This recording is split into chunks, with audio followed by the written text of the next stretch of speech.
บรรดาท่านสื่อมวลชนก็คือพ่อแม่ประชาชนลาวบรรดาเผ่าภายในประเทศและพี่น้องชาวลาวอยู่ต่างประเทศที่นับถือและฮักแพงในนามคณะกรรมการระดับศาสตร์ปรับปรุงรัฐธรรมนูญข้าพเจ้าขอแถลงข่าวให้พ่อแม่พี่น้องประชาชนลาวบรรดาเผ่าภายในและต่างประเทศรับทราบอย่างทั่วถึงกันว่าผ่านการกะเตรียมมาเป็นเวลา10 เดือนกว่า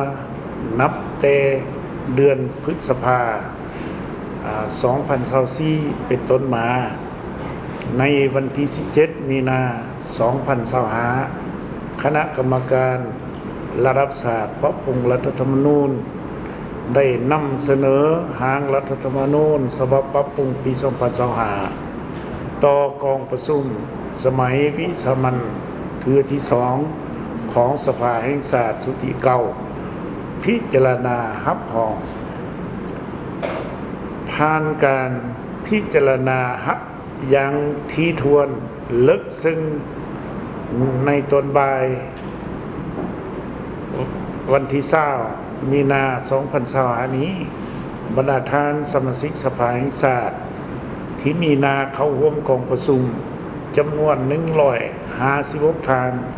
ได้ใส่สิทธิประชาธิปไตยของตนลงคะแนนเสียงรับรองเอารัฐธรรมนูญฉบับปรับปรุงปี2025อย่างเป็นเอกสารด้วยระดับสูง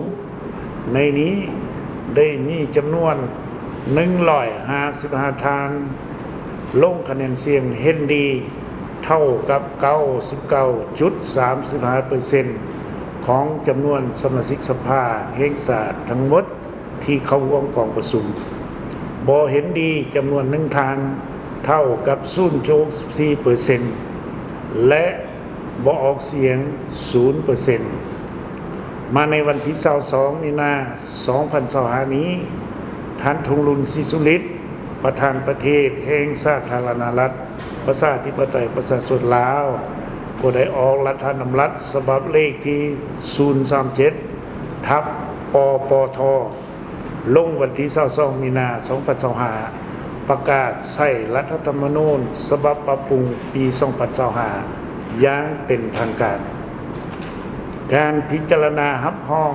และประกาศใช้รัฐธรรมนูญฉบับปี2025แม้นมีความหมายสำคัญเป็นอย่างยิ่งย้อนว่าการปรับปรุงรัฐธรรมนูญ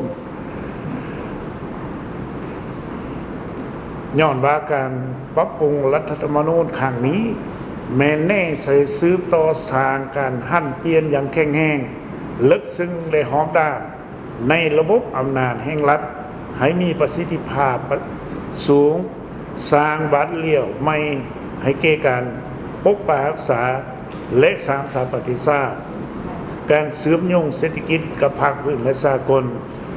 ยู่แห่งการสร้างเศรษฐกิจเอกราชเป็นเจ้าตนเอง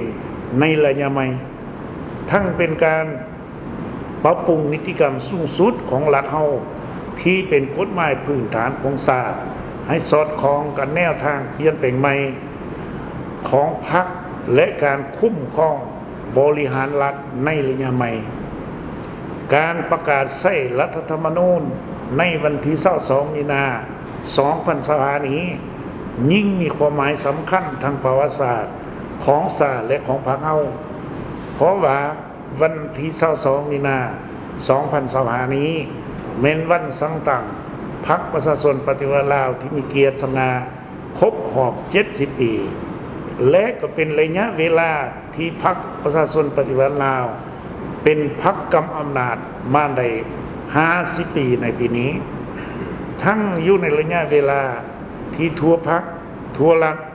ทั่วกำลังประกอบอาวุธและทั่วปวงชนลาว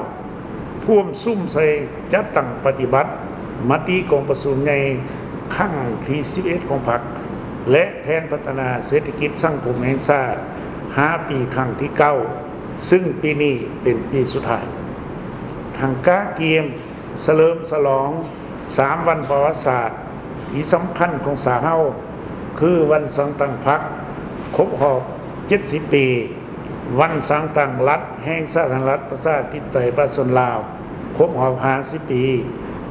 วันเกิดประธานไกรสอนพรหมวิหารผู้นำที่เคารพรักของประชาชนลาวบรรดาเผ่าผู้นำภาคก่อตั้งพรรคก่อตั้งกำลังประกอบอาวุธก่อตั้งแนวลาวอิสระซึ่งแม่นแนวลาวสังสาสในปัจจุบัน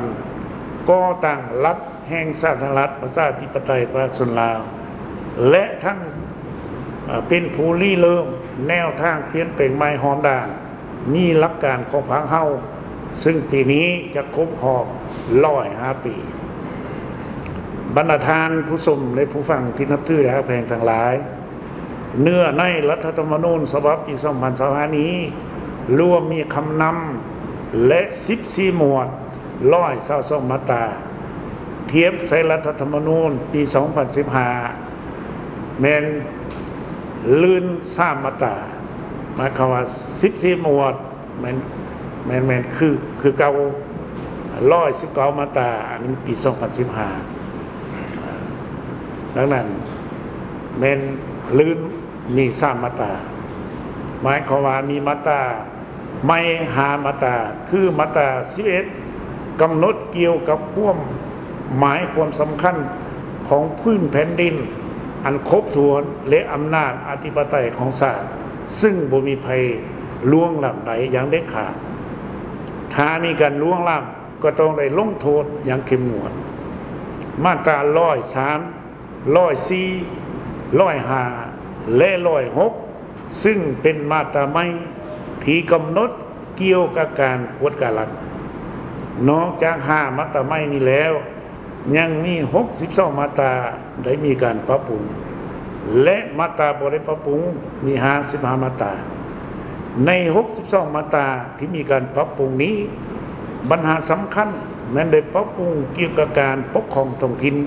เป็นต้นการแบ่งขันการปกครองท้องถิ่นเป็น3 ขันคือขันแขวงขันเมืองและขันตะแสงรัฐธรรมนูญฉบับปี2015ได้กำหนดเอาการปกครองบ้านเป็นการปกครองขันต่ำสุดแต่รัฐธรรมนูญฉบับปี2025นี้แม่นกำหนดเอาขันตะแสงเป็นการปกครองขันต่ำสุดสำหรับบ้านแม้นการจัดตั้งชุมชนหรือเอิ้นว่าแม้นการจัดตั้งของประชาชนภายในบ้านโดยมีการเลือกตั้งตามที่ได้กำหนดไว้ในระเบียบการเฉพาะพนักงานขันตะแสงก็ต้องเป็นพนักงานรัฐและขันตะแสงก็จะเป็นหัวหน่วยงบประมาณขันหนึ่งอีกพร้อมกันนี้ก็ได้มีการเปลี่ยนแปลงซื้อเอิ้นจากเจ้าแขวงเจ้าของนครหลวงเจ้าเมืองและนายบ้านมาเป็นประธานคณะกรรมการปกครองนครหลวงแขวงประธานคณะกรรมการปกครองเมืองประธานคณะกรรมการปกครองตะแสงรายละเอียดเกี่ยวกับปัญหานี้แม้นได้กำหนดไว้ในกฎหมายว่าโดยการปกครองท้องถิ่นและสภาแห่งชาติก็จะมีเอกสารอธิบายและศึกษาอบรมซึ่งจะได้จัดตั้งเพื่อเพศในต่อไปนอกจากการพิจารณารับรองและประกาศใส่รัฐธรรมนูญแล้วกองประชุมสมัยวิสามัญที่2ของสภาแห่งชาติสุดที่เก่ายังได้พิจารณารับรองเอากฎหมายการปกครองท้องถิ่นและกฎหมายพนักงานรัฐกรฉบับปรับปรุงซึ่งรายละเอียดจะมีการแจ้งข่าวต่อไปถึงภายหลังที่ได้มีรัฐธรรมนูญประกาศใส่กฎหมาย2 ฉบับดังกล่าวบรรดาท่านผู้ชมและผู้ฟังที่รักแพงทั้งหลายในโอกาสเลิศงานงามดีนี้ข้าพเจ้าต่างมาคณะกรรมการระดับศาสตร์ปรับปรุงรัฐธรรมนูญขอแสดงความย่อสมเสยและขอบอกขอบใจอย่างจริงใจลึกซึ้งต่อบรรดาท่านสมาชิกสภาแห่งชาติท่านสมาชิกสภาประชาชนแขวงทุกประเทศคณะนำพนักงานรัฐกรของทุกกระทรวงองค์การ ทุกแขวงนครหลวงเวียงจันทร์ทุกเมืองก็คือผู้ประกอบการทางภาครัฐและเอกชนและประชาชนลาวบรรดาเผ่าที่ได้มีส่วนร่วมในเวียกงานปรับปรุงรัฐธรรมนูญโดยเฉพาะได้อำนวยความสะดวกเข้าร่วมและประกอบส่วนประกอบความเห็นต่อการประเมินผลการจัดตั้งปฏิบัติรัฐธรรมนูญการถามถามความเห็นใส่หางรัฐธรรมนูญร่วมทั้งพาณะสื่อมวลชนมาในโอกาสนี้อย่างสุดอกสุดใจขอแสดงความขอบอกขอบใจต่อสื่อมวลชนทุกสื่อที่ได้เอาใจใส่ออกข่าวเกี่ยวกับการเคลื่อนไหวเวียกงานปรับปรุงรัฐธรรมนูญโดยเฉพาะไทยทวสดในพิธีกองประชุมสมัยวิสามัญที่2ในเวลา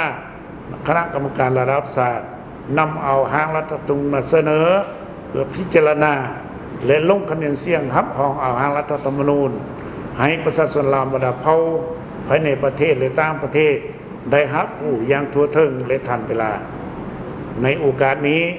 ข้าพเจ้าขอเฮียงห้องมายังพนักงานสมาชิกพรรคทหารตำรวจนักเรียนนักศึกษานักธุรกิจและสั่งคนประชาชนลาวบรรดาเผ่าในทั่วประเทศจงพร้อมกันยกสูงสติเคารพและปฏิบัติรัฐธรรมนูญในกฎหมายให้เข้มงวดกว่าเก่าพร้อมกันประกอบส่วนปกป้องรักษาประเทศชาติสร้างสาปกป้องรักษาและสร้างสาประเทศชาติปฏิบัติสิทธิและพันธะของตนให้ถูกต้องและครบถ้วนตามที่ได้กำหนดไว้ในรัฐธรรมนูญและกฎหมายยกสูงน้ำใจรักษาน้ำใจเป็นเจ้าของประเทศชาติสู้สนพันพาอุปสรรคต่างๆร่วมแห้งร่วมใจกันสร้างสาและพัฒนาประเทศชาติตามทิศสร้างเศรษฐกิจเอกราชเป็นเจ้าตนเองเฮ็ดให้ประชาชนหางมีผาสุขประเทศชาติบางครั้งเข้มแข็งสังคมสามัคคีปองดองมีประชาธิปไตยยุติธรรมในสิ่งใดขอขอบใจ